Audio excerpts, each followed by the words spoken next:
Hello viewers, नमस्कार। पिछले class में हम लोग रैम के बारे में पढ़ रहे थे। रैम में हम कहे थे कि दो टाइप के रैम होते हैं, एक स्टैटिक रैम कहलाता है और एक डायनेमिक रैम कहलाता है। तो डायनेमिक रैम के बारे में हम लोग डिस्कस कर रहे थे। स्टैटिक रैम का ये था कि वो सिंपल टेक्नोलॉजी था और उसमें डाटा हम लोग जो भी डाटा स्टोर होता था वो तब तक रहता था जब तक कि कोई उसको रिमूव नहीं कर दे या पावर नहीं ऑफ हो जाए, तब तक वो एग्जिस्ट करता था उसमें, उस रैम में। लेकिन उसमें एक ये था डिमेरिट ये था कि वो लार्जर साइज का होते हुए भी लेसर डाटा जो है वो स्टोर करने का काम करता था। तो ये जो है स्टैटिक रैम, क्योंकि उसमें गेट यूज होता था और जिसके चलते वो स्पेस ज़्यादा लेता था और उसके अनुसार डाटा स्टोर उतना नहीं कर पाता था। तो एक नेक्स्ट आया डेवलपमेंट रैम में, वो है डायनेमिक रैम, जिसको डी रैम शॉर्ट में कहते हैं, और उसको जो है वो एस रैम कहते हैं, स्टैटिक रैम को। तो डी रैम में ये चेंजेस क्या लाया गया, in place of gate diode capacitors transistors की मदद से जो है उसको डेवलप किया गया और कैपेसिटर्स के द्वारा जो है उसमें डाटा को स्टोर किया गया और वो हाई वोल्टेज और लो वोल्टेज के हिसाब से उसमें डाटा स्टोर किया जाने लगा। 0.5 भी वोल्टेज जो होता है वो हाई वोल्टेज कहलाता है और 0.3 भी वोल्टेज जो है वो लो वोल्टेज कहलाता है, और high represents 1 and low represents 0। इस तरह से डायनेमिक रैम में डाटा स्टोर होता था। लेकिन उसमें एक प्रॉब्लम, उसमें ये खासियत हुई कि due two capacitors transistors and diode से मिल करके वो ज़्यादा से ज़्यादा जो है डाटा को रिप्रेजेंट कर सकता था कम से कम जगह में। एक कॉम्पैक्ट मोड आया, एक कंडेंस्ड मोड आया, जिसमें डेंसिटी हाई हो गया उसका, और उसके चलते लार्जर डाटा जो है वॉल्यूम स्टोर किया जा सकते हैं वो लेसर स्पेस में, जिसके चलते डायनेमिक रैम को ज़्यादा प्रश्रय मिला और स्टैटिक रैम की जगह पर अब डायनेमिक रैम जो है वो कंप्यूटर में यूज होने लगा ड्यू टू लार्जर कैपेसिटी, और धीरे धीरे रैम का भी कैपेसिटी बढ़ते चला गया। तो ये डायनेमिक रैम में एक डिमेरिट ये आया कि ड्यू टू कैपेसिटर्स, जिसका टेंडेंसी होता है जब हाई वोल्टेज होता है तो धीरे धीरे उसका लीक होने लगता है, वोल्टेज जो कैपेसिटर्स के माध्यम से लीक होने लगता है, जिसके चलते वो वोल्टेज जो रिचार्ज होता था जो है उसको एलिवेज रिफ्रेश करने की ज़रूरत पड़ती थी। तो ये माने पड़ती है, उसमें रिफ्रेश करने की ज़रूरत पड़ती है। जहाँ डाटा जो स्टोर होता है 1 फॉर हाई वोल्ट और 0 फॉर लो वोल्टेज, वो जो है जब डीके होने लगता था, वोल्टेज लीक होने लगता था, जिसके चलते उसको एलिवेज एक सर्टेन पीरियड में एक रिफ्रेशमेंट करने की ज़रूरत पड़ती है। इसके लिए एक एक्स्ट्रा सर्किटरी यूज की डी रैम में किया जाता है, जिसको इंटरलीव्ड मेमोरी कहते हैं, और उसमें पहले डाटा को ट्रांसफ़र कर दिया जाता है और फिर से उसको रिचार्ज किया जाता है और फिर उसको उसमें डाटा डाल दिया जाता है। इस तरह से उसमें थोड़ा सा एक एक्स्ट्रा एफर्ट लगता है, जिसमें एक्स्ट्रा सर्किटरी यूज किया जाता है, जिसको इंटरलीव्ड मेमोरी कहते हैं। लेकिन इसके बावजूद कम्प्लेक्स थोड़ा सा जो राइटिंग एंड रीडिंग कम्प्लेक्सिटी है वो बढ़ गया, लेकिन इसके बावजूद उसमें लार्जर डेटा हम स्टोर कर सकते हैं इन लेसर स्पेस, जिसके चलते डी रैम अभी भी माने पॉपुलर हुआ है और डी रैम जो है वो रैम में यूज किया जा रहा है।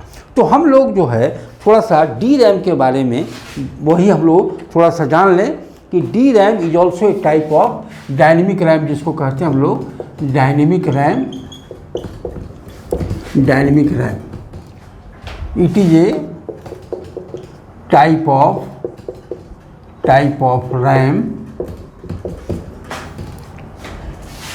which uses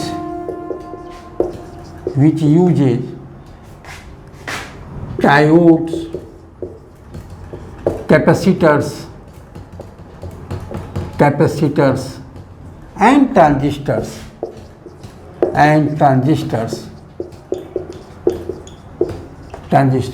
to store data.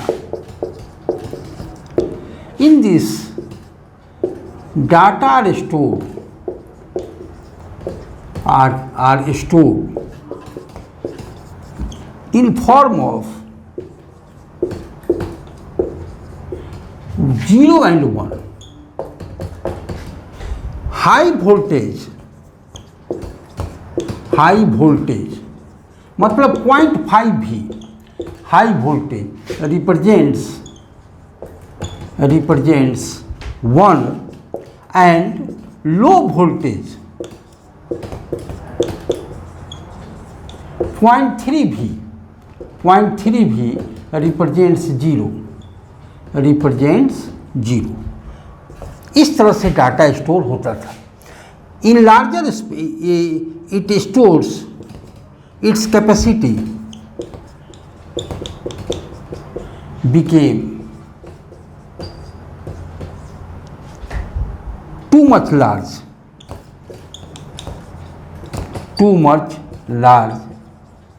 in comparison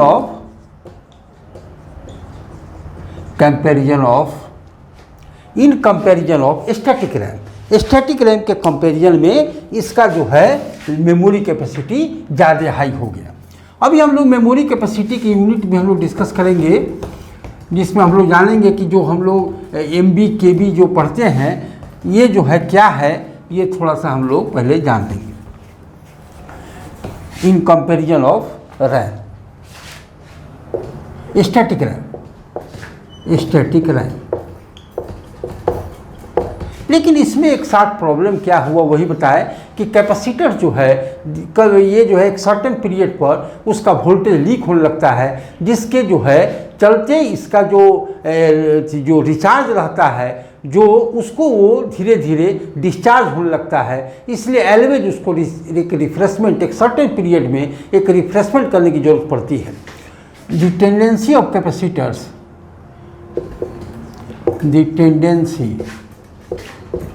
tendency of capacitors is to decay the voltage in certain period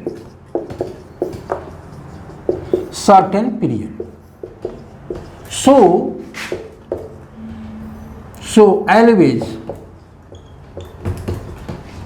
a refreshment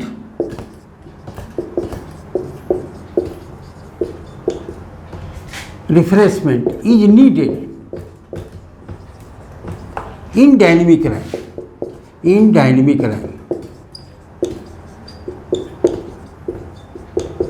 for that purpose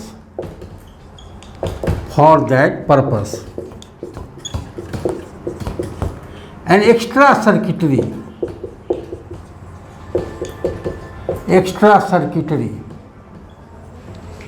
known as interleaved memory, इसको interleaved memory कहते हैं। interleaved memory is used to transfer data from DRAM and then it is recharged again,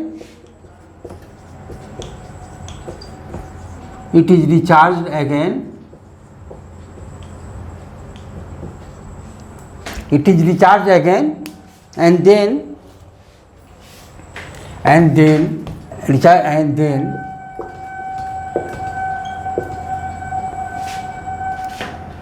then the data is transferred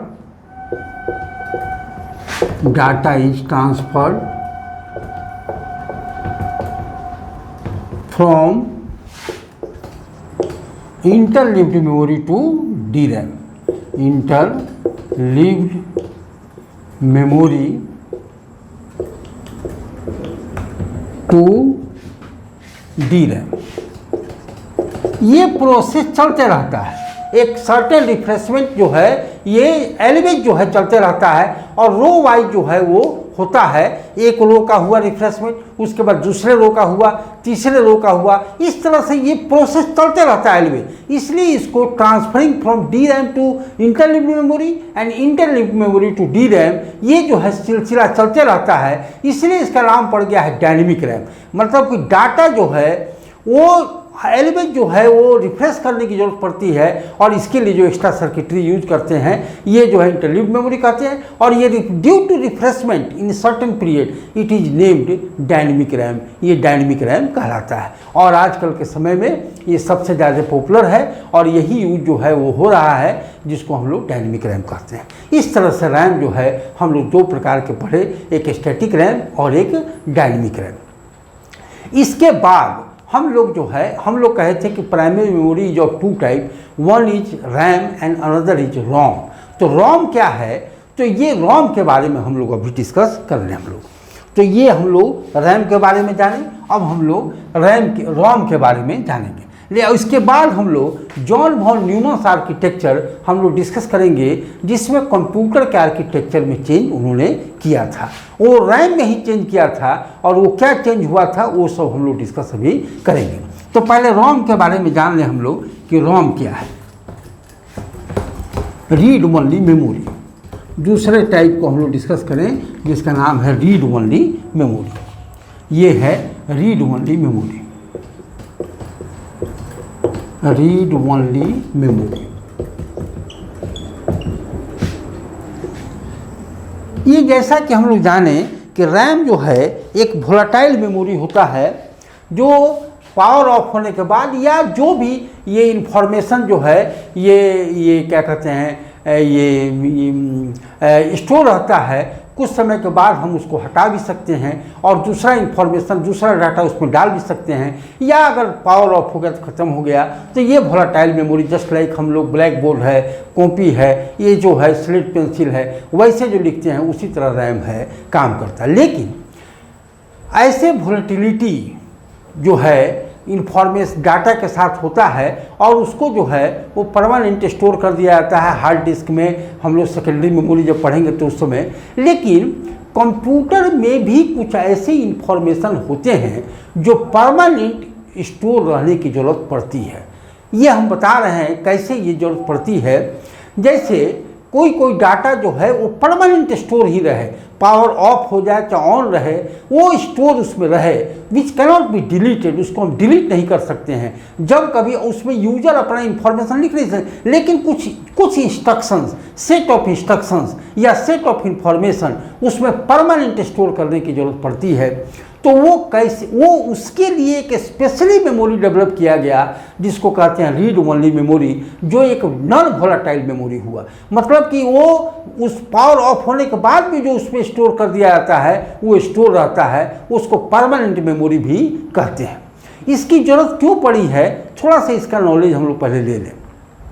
actually में जो भी हम लोग जैसे computer on करते हैं जिसको बूटिंग कहते हैं, ये हम लोग डिस्कस करेंगे। बूटिंग जो है जब जैसे मैंने स्विच ऑन करते हैं तो एक स्पेशल जो है बूट स्ट्रैप एक प्रोग्राम होता है जो क्या करता है कि ऑन हो जाता है। जैसे हम सर्किट ऑन किए, मैंने इलेक्ट्रिक पास कराए, करंट ऑन हुआ, तो उसी तरह बूट स्ट्रैप एक प्रोग्राम होता है जो ऑटोमेटिक एग्जीक्यूट हो जाता है और उसका काम है कि ऑपरेटिंग सिस्टम को जो सेकेंडरी मेमोरी में स्टोर होता है उसको वहाँ से ला करके और रैम में वो डाउनलोड कर देता है। और जब रैम में डाउनलोड हो जाता है तब वो जा कर के कंप्यूटर को एक्टिवेट करता है सारे पार्ट्स को, और तब कंप्यूटर रेडी होता है कोई काम करने के लिए, तो उसको बूटिंग प्रोसेस कहते हैं। लेकिन एक स्पेशल प्रोग्राम बूट स्ट्रैप जो है उसमें स्टोर रहता है कंप्यूटर के मेमोरी में, जो कि एक परमानेंट मेमोरी में स्टोर करने की ज़रूरत पड़ती है, क्योंकि स्विच ऑफ होने के बाद भी उसको प्रेजेंट रहना चाहिए, उसको उसका इंस्ट्रक्शन रहना चाहिए जो जैसे हम पावर ऑन करते हैं वो एग्जीक्यूट हो जाता है और ऑपरेटिंग सिस्टम को डाउनलोड कर देता है और रैम में, जिसके चलते कंप्यूटर बूट होता है। तो एक परमानेंट मेमोरी की ज़रूरत पड़ी। उसी तरह हम आगे पढ़ेंगे इसको हम लोग डिटेल में। एक सेट ऑफ माइक्रो इंस्ट्रक्शंस होता है जो कंप्यूटर में परमानेंटली स्टोर होता है। जैसे हम लोग तो पहले जान लें कि computer without instruction can not do anything, वो कोई काम नहीं कर सकता है। तो हम लोग जोड़ घटाव भी करते हैं कंप्यूटर के माध्यम से, A+B, A-B या A*B, तो उसके लिए एक set of micro instruction store होता है जो उसको एग्जीक्यूट कराता है। नहीं, अगर नहीं स्टोर हो तो एग्जीक्यूट नहीं करा सकता है। तो वो micro instruction, set of micro instruction एक परमानेंट मेमोरी में स्टोर होता है कि जब कभी कंप्यूटर ऑन करे या ऑफ रहे वो परमानेंटली स्टोर होता है। और जब कोई प्रोग्राम रन करता है तो उसको रन कराने के लिए these micro instructions helps that program to execute and doing some, मैंने ये जो है जो प्राइमरी ये ऑपरेशंस होता है उसके लिए जो है वो माइक्रो इंस्ट्रक्शन हेल्प करता है, जैसे एडिशन, सब्ट्रैक्शन, मल्टीप्लिकेशन, चाहे जो भी बहुत सारे माइक्रो इंस्ट्रक्शन स्टोर रहते हैं, तो वो परमानेंट मेमोरी में स्टोर होता है। उस काम के लिए एक परमानेंट मेमोरी की ज़रूरत पड़ी कंप्यूटर में, इसलिए उसको एक प्राइमरी मेमोरी के तहत ही रखा गया। हालांकि उसकी मेमोरी कैपेसिटी कम होती है, लेकिन तभी भी उसको एक प्राइमरी मेमोरी के रूप में रखा गया जो कि परमानेंटली स्टोर करके इंफॉर्मेशन को जैसे बूट स्ट्रैप प्रोग्राम हुआ या सेट ऑफ माइक्रो इंस्ट्रक्शन हुआ उसको स्टोर कर सके। उसी तरह हम लोग जनरल लाइफ में केवल कॉपी से ही काम नहीं चलता है। हम लोग बुक पढ़ते हैं तो बुक क्या होता है, प्री रिटन होता है, पहले से छपा हुआ रहता है, उसको हम लोग केवल पढ़ सकते हैं। बुक पर लिखना अलाउड नहीं होता है, जैसे कॉपी पर लिखना अलाउड है लेकिन बुक पर नहीं लिखा जाता है।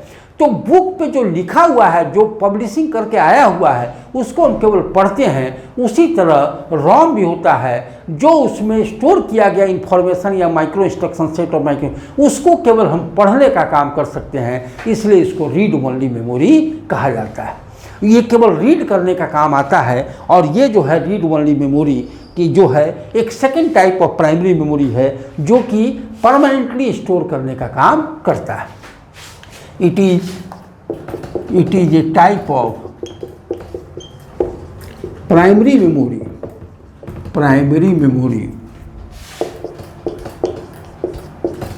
which stores any program, a software, any software or data permanently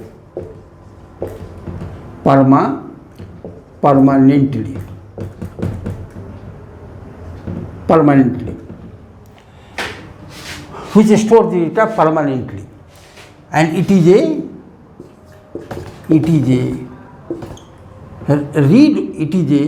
read only memory,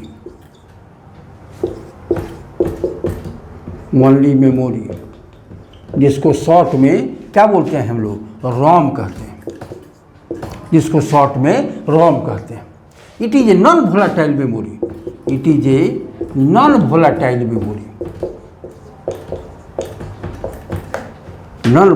memory,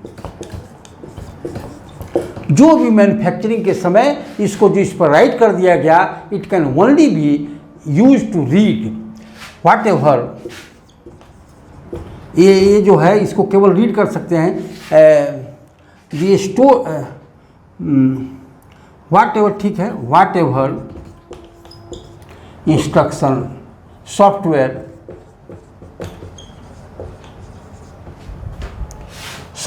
has been written, software data has been written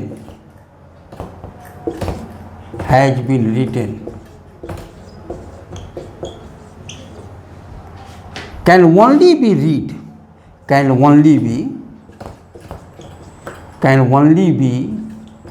read, जिसको हम केवल रीड कर सकते हैं बस। यूजर अपना इंफॉर्मेशन इसमें स्टोर नहीं कर सकता है, तो वो जो है वो रॉम कहलाता है। User can't store his information or data on the ROM,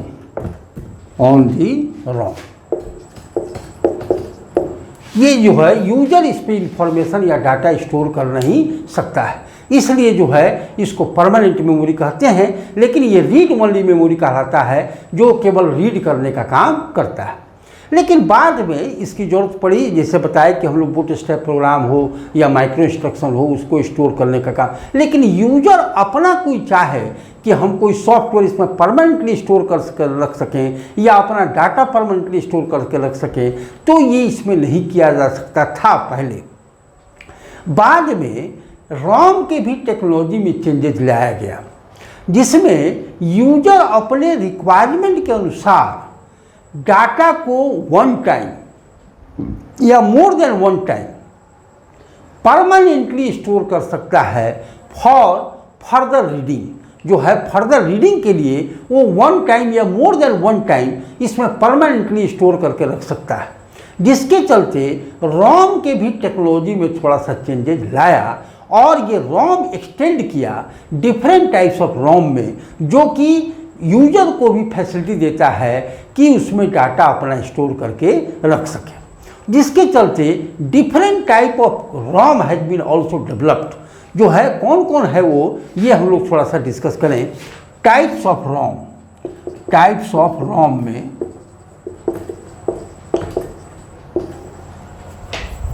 types of ROM में many developments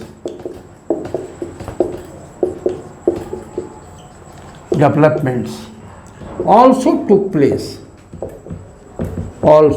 place in technology of ROM,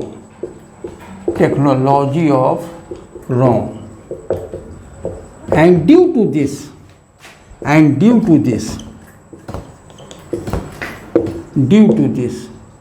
following types of ROM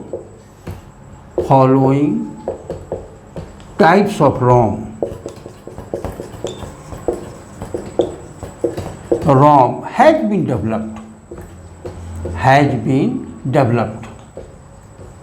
इसी में चेंज लाया गया, हैज बीन डेवलप्ड। और वो कौन कौन से type of ROM has been developed जो है किया गया, वो क्या था, तो इसी में चेंजेस लाया गया।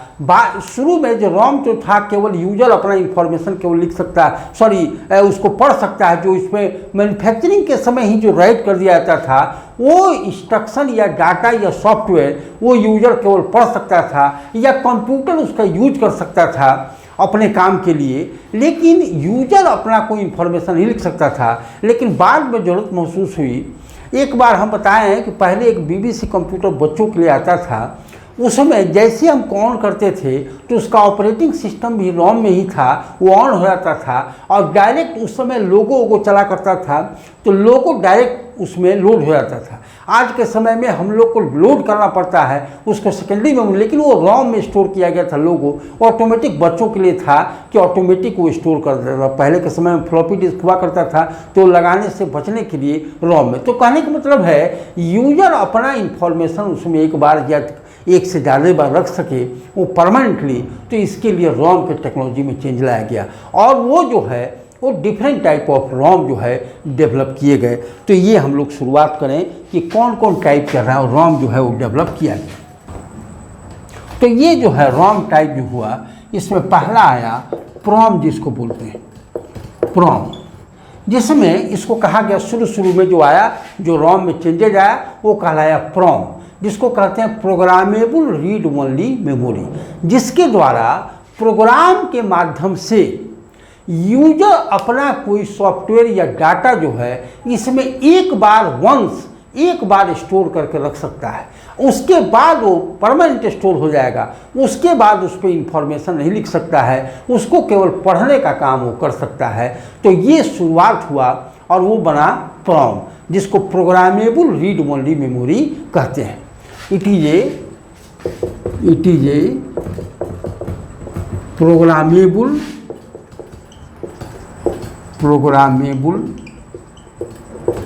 Read only memory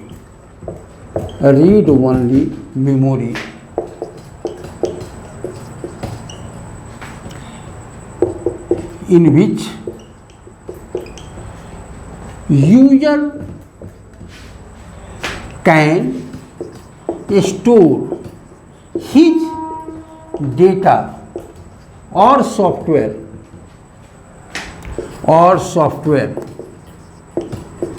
once with the help of program with the help of program, with the help of program, help of program। बस एक बार, बस उसके बाद उसको केवल रीड करने का काम कर सकता है। ये स्टोर वंस, एक बार में वो स्टोर कर सकता है with the help of program, and then it can only be used, it can only be used for reading purpose. उसके बाद वो केवल रीडिंग पर्पस के लिए यूज किया जा सकता था, रीडिंग पर्पस। इस तरह से जो है वो आया प्रॉम। ये रॉम का एक एक्सटेंशन आया, समझो उसमें प्रॉम आया, प्रोग्रामेबल रीडेबल मेमोरी। और भी एक बार जो लिखा जा सका था उसके बाद, तो ये अब जैसे सुविधा बढ़ती है तो और भी कुछ माने चाहत बढ़ जाती है कि और भी इसमें कुछ सुधार लाया जाए। तो नेक्स्ट इसमें डेवलपमेंट हुआ ई प्रॉम का, जिसमें एक बार जो लिख दिया गया उसको दोबारा इलेक्ट्रिकली मिटा करके, मैंने प्रोग्राम के द्वारा ही उसको इरेज करके अब फिर से उसमें जो है वो लिखा जा सकता है, वो जो है कहलाया ई प्रॉम, जिसको हम लोग कहते हैं erasable programmable read only memory. तो ये आया ई प्रॉम। दूसरा नेक्स्ट डेवलपमेंट हुआ वो ई प्रॉम आया। दूसरा आया वो है EPROM. It is a erasable programmable read only memory, इसका नाम दिया गया। It is a erasable programmable read only memory, read only memory. देखो दिस मेमोरी, दिस रोम, इस तरह से कैन बी, ये कैन बी इरेज्ड, इसको इरेज किया जा सकता था, erased by program and then program and then data can be, data can be again stored by the program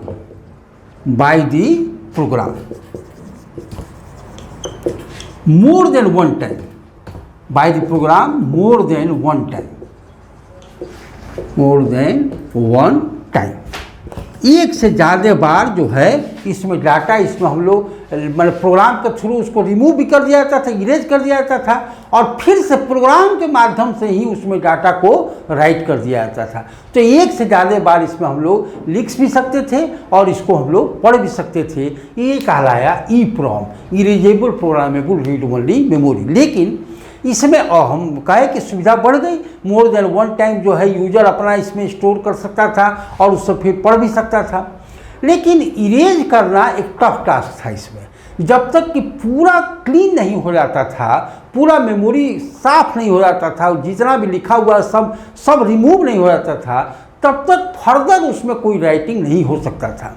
तो इसलिए पहले प्रोग्राम के द्वारा पूरा का पूरा एक लॉन्ग प्रोसेस था उसको इरेज करना, अब फिर एक लॉन्ग प्रोसेस था उस पर राइट करना, लेकिन टाइम लगता था। लेकिन मोर देन वन टाइम जो है इसमें डाटा स्टोर किया जाने लगा और डाटा को पढ़ा जाने लगा। ये तो सुविधा बढ़ गई, लेकिन थोड़ा सा स्लो प्रोसेस हुआ करता था इरेज करना और फिर से उसमें राइट करना।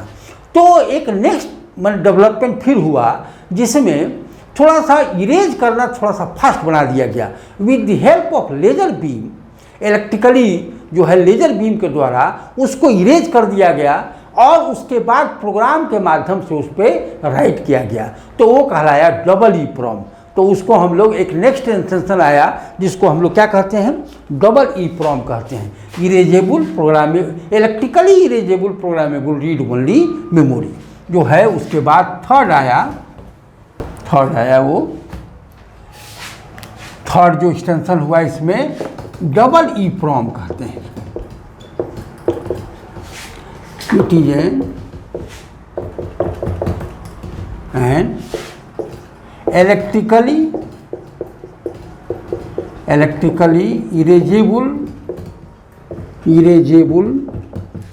programmable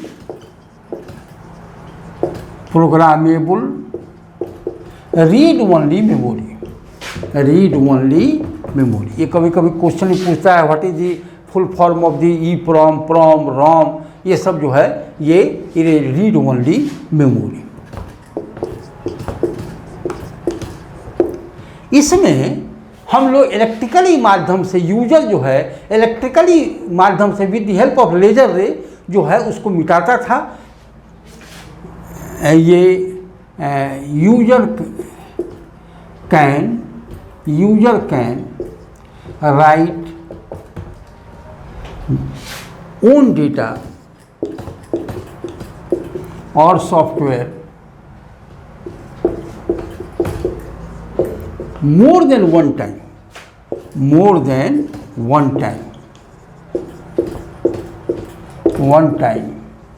by removing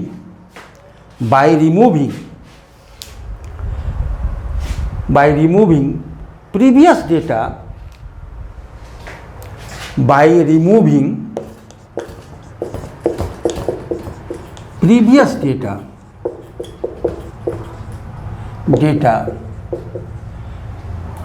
with the help of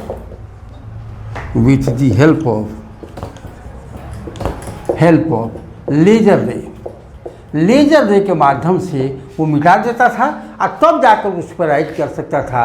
तो ये थोड़ा सा फास्ट हो गया इसमें लिखना, माने मोर देन वन टाइम लिखना, क्योंकि इलेक्ट्रिक प्रोग्राम के माध्यम से पहले इरेज हुआ करता था जो कि लॉन्ग प्रोसेस हुआ करता था। तो बाद में इलेक्ट्रिकली माध्यम से जो है उसको इरेज किया जाने लगा और वो कहलाया डबल EEPROM का ही एक फॉर्म आजकल आ गया है जिसको हम कहते हैं फ्लैश मेमोरी, जिसको कहते हैं हम लोग फ्लैश मेमोरी, जो कि डिजिटल कैमरा चाहे ये लैपटॉप में भी जहाँ मूवेबल ये हो वहाँ जो है फ्लैश मेमोरी का यूज किया जाता है, जिसमें हम लोग डाटा को परमानेंटली स्टोर कर सकते हैं, लेकिन उसको जब चाहे तो हम लोग इलेक्ट्रिकली उसको रिमूव भी कर सकते हैं, क्लीन भी कर सकते हैं। तो डिजिटल कैमरा ये वीडियो कैमरा में फ्लैश मेमोरी का यूज किया जा रहा है, जिसको इसलिए नाम फ्लैश भी दिया गया कि एक ही फ्लैश में उसको हम इरेज भी कर सकते हैं। तो ये जो है ये जो एक डबल EEPROM का ही एक नेक्स्ट जो फॉर्म है वो है फ्लैश मेमोरी, जो कि आजकल जो है यूज हो रहा है। जितना भी मूवेबल इलेक्ट्रॉनिक गैजेट्स है उसमें जो है उसका यूज किया जा रहा है फ्लैश मेमोरी का। तो इस तरह से हम लोग रोम के डिफरेंट टाइप पढ़े हम लोग, जो कि रोम का एक्सटेंशन हुआ, जिसमें रोम का एक्सटेंशन पहली बार आया तो PROM आया, उसके बाद EEPROM आया और उसके बाद डबल EEPROM आया। डबल EEPROM का ही एक फॉर्म जो है आजकल जो है फ्लैश मेमोरी के रूप में यूज किया जा रहा है, जो कैमरा वगैरह में इसका यूज किया जा रहा है। इस तरह से ये रैम पढ़े हम लोग और रोम पढ़े। इसके पहले हम लोग जॉन वॉन न्यूमन आर्किटेक्चर में डिस्कस करें हम लोग, क्योंकि रैम में चेंजेस जॉन वॉन न्यूमन ने बहुत लाया था और कंप्यूटर के कॉन्सेप्ट को, आर्किटेक्चर को चेंज किया था। वो था John von Neumann architecture of computer. तो क्या चेंजेस लाया, तो ये तो हम लोग पहले डिस्कस करेंगे, बाद में डिस्कस करेंगे, नेक्स्ट क्लास में डिस्कस करेंगे। लेकिन थोड़ा सा आज हम लोग ये जान लें कि ये जो मेमोरी कैपेसिटी हम लोग कहे हैं कि लार्जर मेमोरी कैपेसिटी होता है, ये जो है वो memory capacity is denoted in unit, और वो यूनिट क्या है वो है हम लोग थोड़ा सा आज जान लें। और वो जो उसके बाद नेक्स्ट क्लास में हम लोग John von Neumann architecture of the computer discuss करेंगे हम लोग, जो कि आजकल के समय में जो कंप्यूटर काम कर रहा है वो तो चार्ल्स बेबेज के प्रिंसिपल पर दिया हुआ है ही, लेकिन उसमें बहुत बड़ा देन जो है वो ये जॉन वॉन न्यूमन भी अपना दिए हैं। वो आर्किटेक्चर कौन काम करे, क्या काम करेगा, ये हम लोग डिस्कस नेक्स्ट क्लास में करेंगे। लेकिन आज हम लोग यूनिट ऑफ मेमोरी डिस्कस कर रहे हैं। ये जो है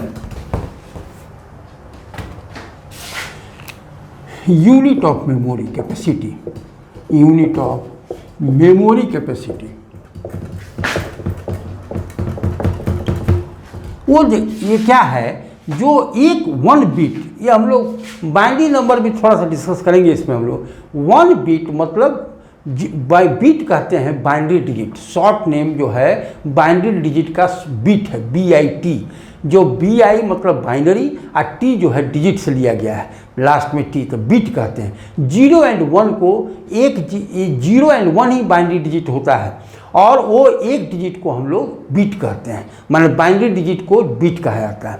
तो एक बिट मिल करके 1 बाइट बनता है, जो एक कैरेक्टर रिप्रेजेंट करने का काम करता है। तो ये जो है हम लोग ये जान लें कि बिट जो है memory capacity, the memory capacity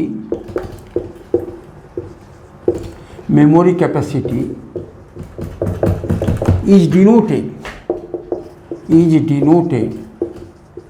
in bit और बाइट, बिट और बाइट में इसको मेमोरी कैपेसिटी को डिनोट किया जाता है। तो ये क्या है, देखिए 8 बिट इक्वल टू 1 बाइट होता है, ये जान ले हम लोग, ठीक है। ये जो है 1024 byte equal to 1 kilobyte होता है। 1 किलो बाइट जिसको शॉर्ट में KB कहते हैं, 1024 KB इक्वल टू 1 मेगाबाइट कहते हैं, मेगाबाइट, जिसको शॉर्ट में MB कहा जाता है। 1024 MB इक्वल टू 1 GB, जिसको गीगाबाइट कहते हैं, गीगाबाइट। और 1024 GB इक्वल टू 1 टेराबाइट कहते हैं, TB जिसको कहते हैं, टेराबाइट। ये हम लोग, ये यूनिट जो है वो मेमोरी कैपेसिटी बिट और बाइट में है, और बिट बाइट कैसे काम करता है ये हम लोग डिस्कस किए। ये GB KB जो है ये काम करता है, ठीक है। नेक्स्ट क्लास में हम लोग पढ़ेंगे जॉन वॉन न्यूमन आर्किटेक्चर। तब तक के लिए धन्यवाद, थैंक यू।